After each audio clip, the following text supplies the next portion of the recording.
reading over here the first paragraph of Ois Yud Aleph on page Chav Gimel. And here we are talking about Oir. And say in contrast to keilim, Oiros are different. Keilim have an element, a bechina, of yesh mi'ayin, due to the fact that they have this, that keilim consist of gvul, of definitive presence, as we discussed in all the aspects of this, and all the misholim that illustrated the concept. And then we say, but oiros, they have the union of gilei haheme and so hamatzi.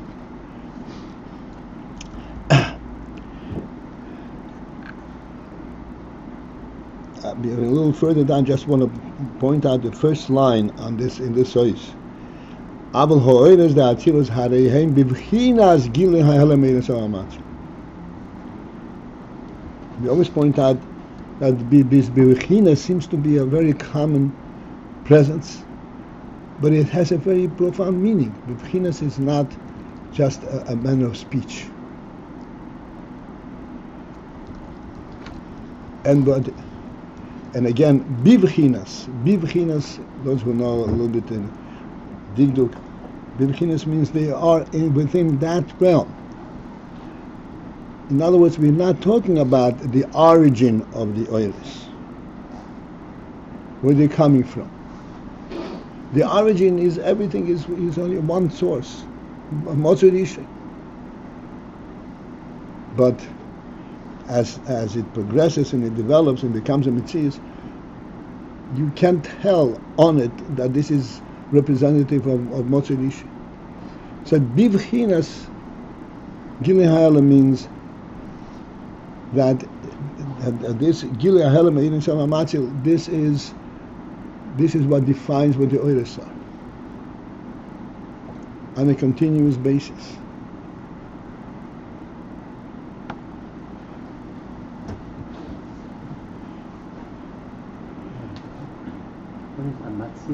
Hamatzi means that emanates, the one who gives the emanation, the source of the emanation. It's called hamatzi.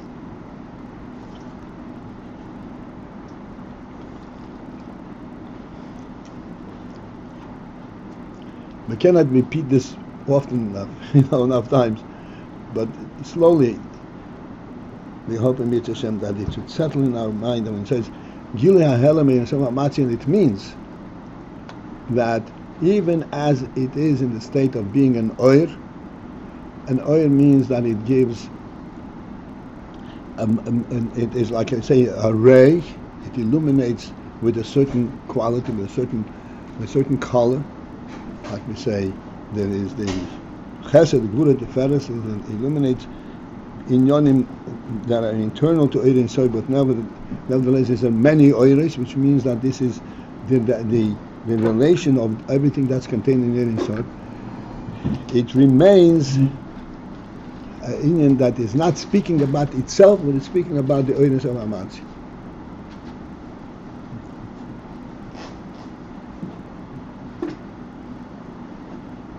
Like we explained yesterday, and again I'm repeating it, anything that we encounter, like for instance in our world, especially this is the physical world, everything we encounter, we can ask the question, what is this chair doing here? And the chair can justify its presence in this on its own basis.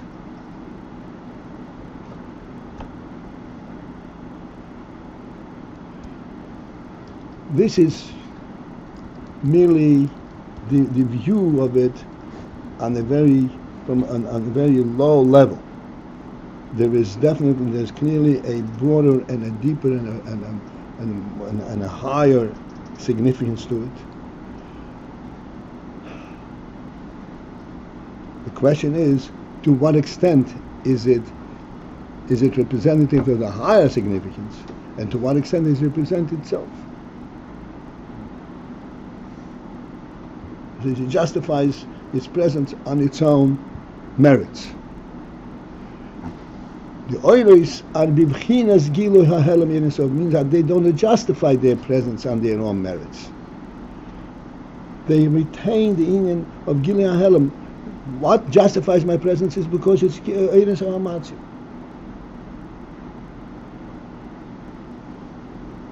This we discussed yesterday. Okay.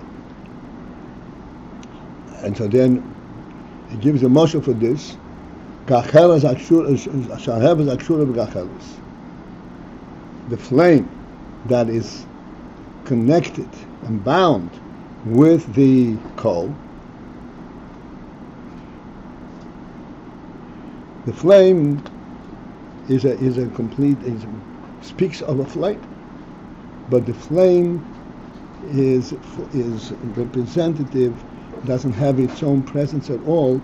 It only tells you that there is a hot coal over here. The flame is an emanation, is a flicker from the heat that's internal to the gachelis.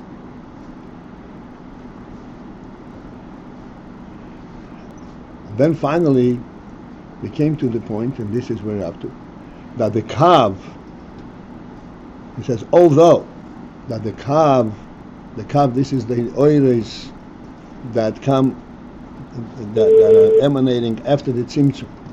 It's called a kav, a line, instead of being a complete revelation of the etzem. A line of oir is nimshach al yedei hatzimtzum, through the tzimtzum. And we explained the significance of that being al yedei hatzimtzum.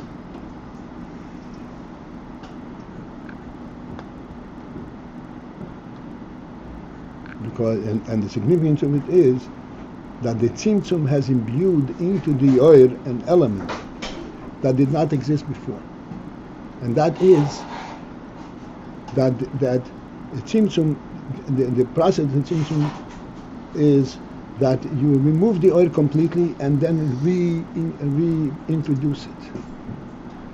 This whole phenomenon that the oil could not be and then reintroduced, this is a totally novel inyan in the oil.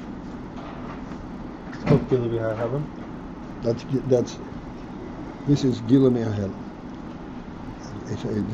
So the thing is, Gilui Hahelam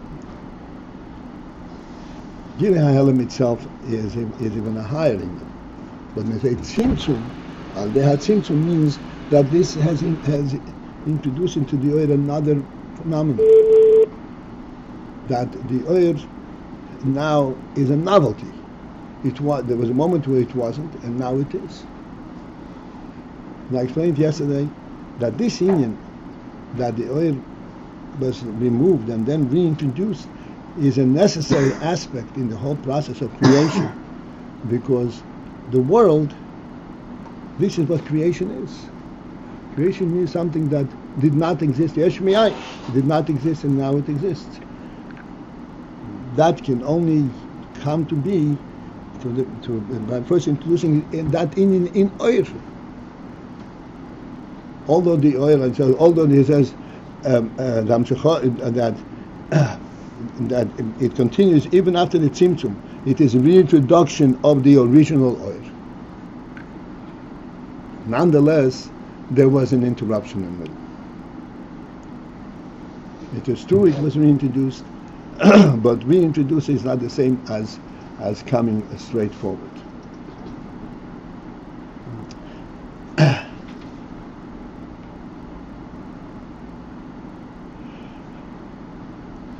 He says, so this is going back and forth. Although the kav is nimshach al yedei hatzimtzum, nevertheless, but it really is drawn from the Ein Sof Lifnei hatzimtzum.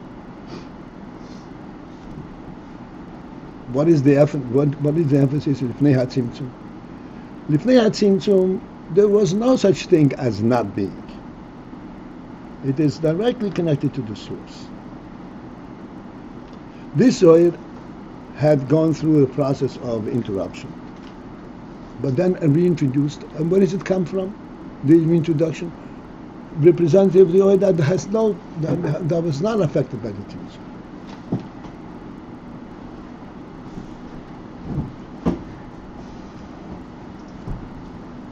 Therefore, the ultimate oil that is nimshach is really an oil that is oil and serve, without interruption. But it went through the interruption.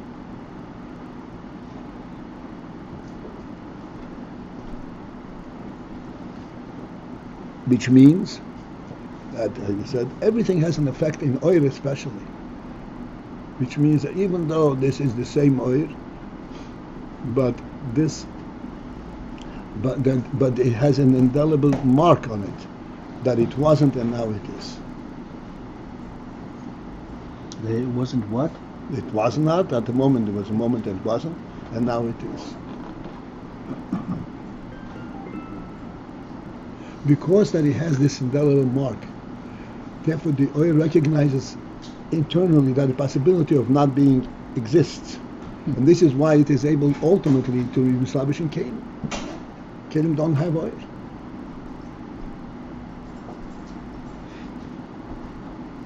This is explaining the oil is after the tzimtzum. And then we go back, excuse me, it is nimshach al yedei meir insov shelifnei hatzimtzum. I'm sorry. Then, okay, I'm reading now from inside 4 lines from the bottom of that panel. V'im heyois, despite the fact that although that hamshachos hu b'derech dilug hatzimtzum, that the hamshach of the oil, the kav, is b'derech dilug hatzimtzum, is via the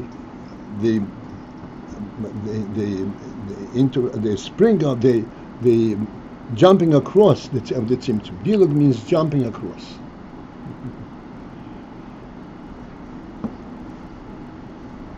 What is significance? Chassidus saying, what is significance of dilug hatzimtzum?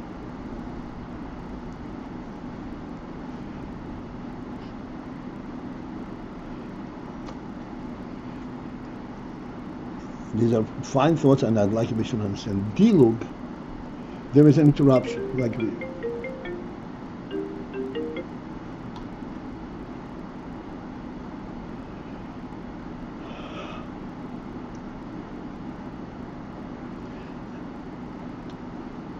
if you come to, you explained yesterday, if you come to a waterway, and you can't just walk straight across it in a normal pace of walking, step by step. If it is a manageable amount of water, you can ignore it, so to speak. How do you ignore it? You jump across it. It's a diluk. And they say when you can jump across it means that from the other side of the waterway, you want to go to the northern side, and you are on the southern side.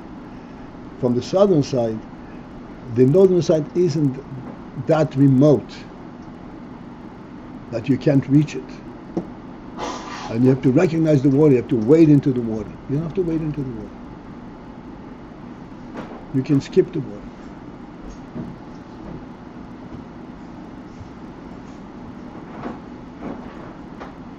The principle that you can skip the water means that even from the other side of the waterway, there is some kind of a connection to the other side.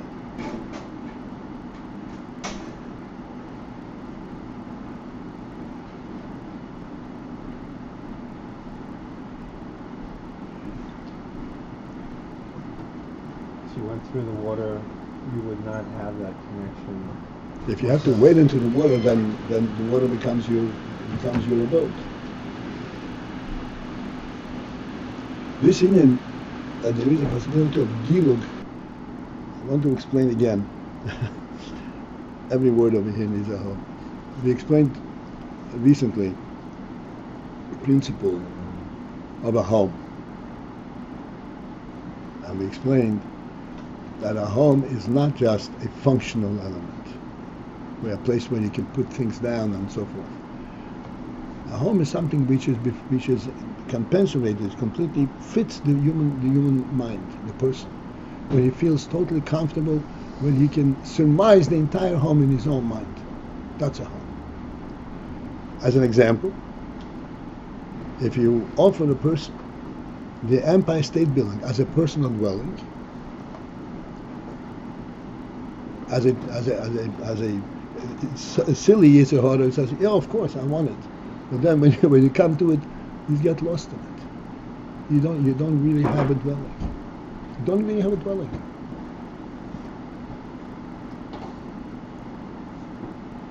You have the mashal. This is nowadays. The Rebbe spoke about this. Howard Hughes, a multi-billionaire. Every night he slept in a different, very comfortable room in some kind of luxury hotel. And he journeyed there with helicopters and with Mishorsim, Hashem Mishorsim, full comfort. He did not have a home. Which means he was not for real in this world. His mind, he couldn't really orient himself. The mind cannot really grasp it. The human element that the human being has to have a home did not exist.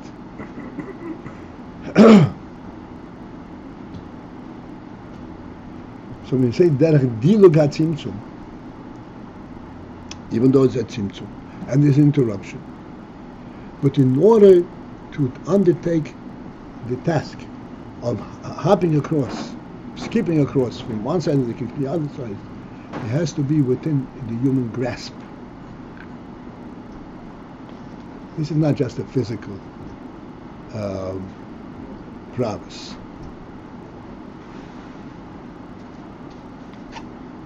It has to be within grasp. In other words, you feel a connection, a relationship. So what was the connection to the home? I just missed it. Just like in a home, it's not a question of what it facilitates, but how you relate to it. This is the same idea. The dilug hatzimtzum means that there is a relationship between one side and the other. Today that we have helicopters and airplanes and all that, you can hop across any waterway. But you don't really relate to the two sides. You're being carried across. And when you come to one side, the other side is totally remote. You don't say, how did you come to America? Oh, I came from Europe. You come from Europe.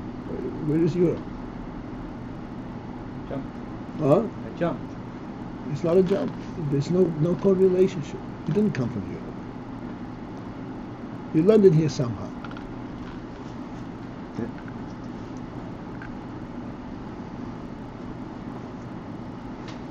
I'm not following the marshal.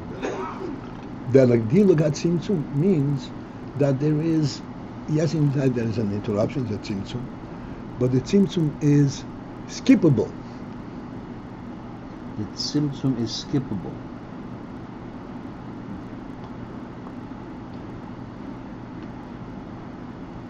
You can surmise the presence out on the other side of the tzimtzum. Commercial, like the motion, like the illustration of the sides of the hair.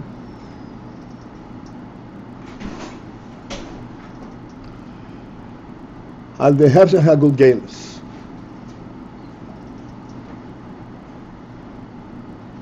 Sides grow out of the skull.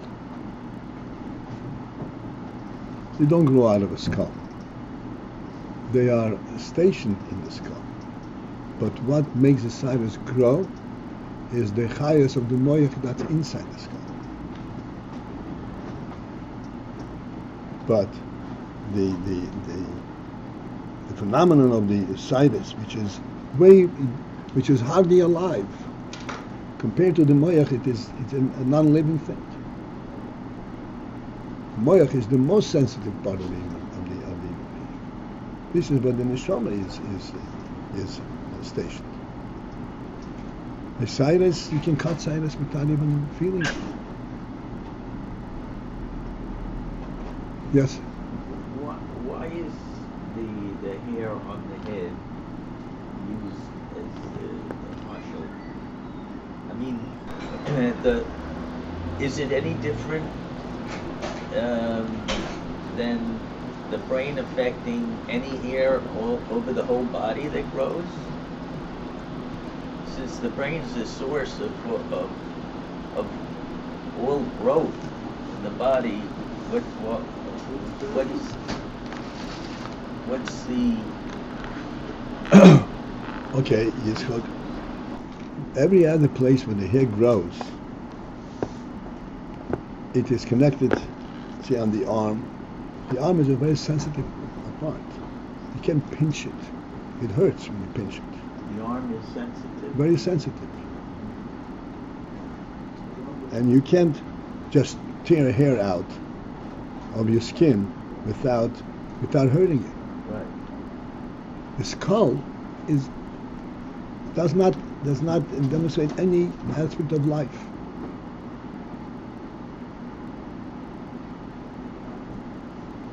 In some places in the world, it's still today, to this day, the head is used to carry weights.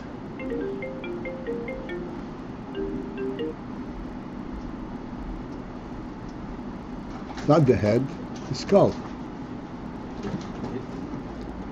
Yeah, right. Go ahead, I'm following. Because the skull has no chayas. The skull is a real dilug, is a real skip from a full life to lifelessness. And this is where the hair grow out.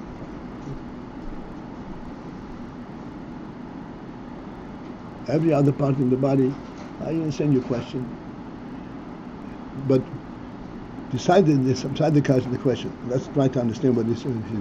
This is the dilug hefsek hagogelis. Hefsek hagogelis means that the gogelis actually interrupts between a fully vibrant and living, sensitive part, which is the brain, to an external part which is totally insensitive. And yet from that grow the hair.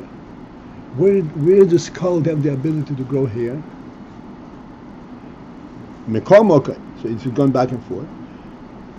This would there deal with hasayros on the hemsagogilus. Mekomo came yet still. Hare hasayros yoiniki mehamoyach. The sayros draw, they suckle, so to speak, their life force from the moyach. The chayas of the moyach somehow penetrates through the skull and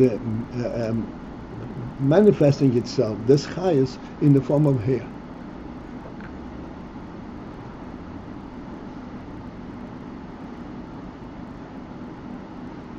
So even though it becomes hair, and hair hardly demonstrate life, there is life. It's the tzemeach.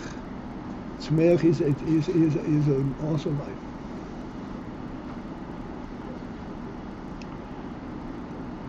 Kamoikein. So similarly, this is the muscle that we gave us. Bechinas chuto yakiro kadisho. Chuto yakiro kadisho. Chuto is like the kav, the line.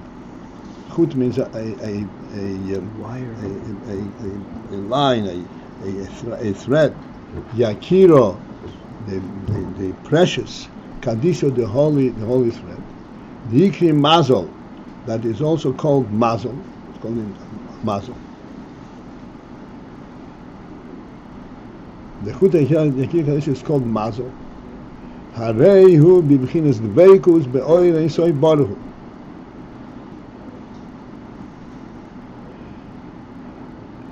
Harehu bivchinas dveikus. It is in the state of dveikus.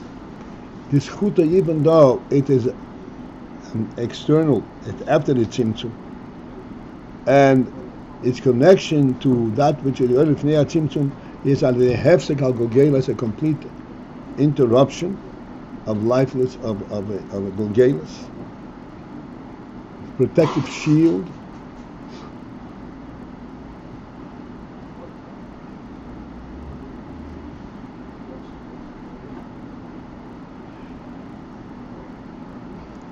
And this is called mazel.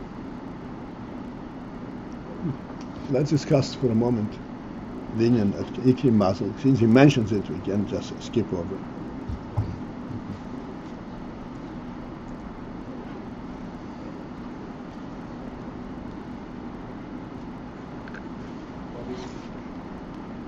Well, time is up.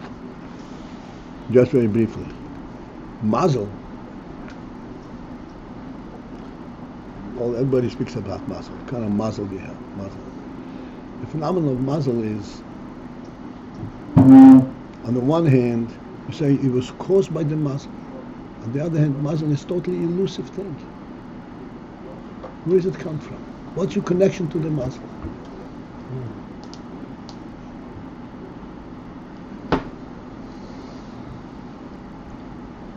There's an absence in there between the mazel and its effect.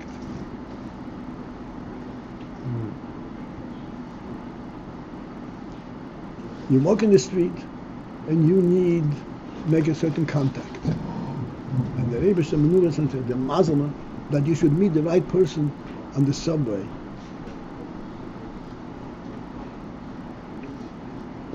And you should happen to be competing for the same seat. And then as a result of this competition, you form a kind of discussion and you find out a rapport. You say, oh, that's the guy I'm looking for.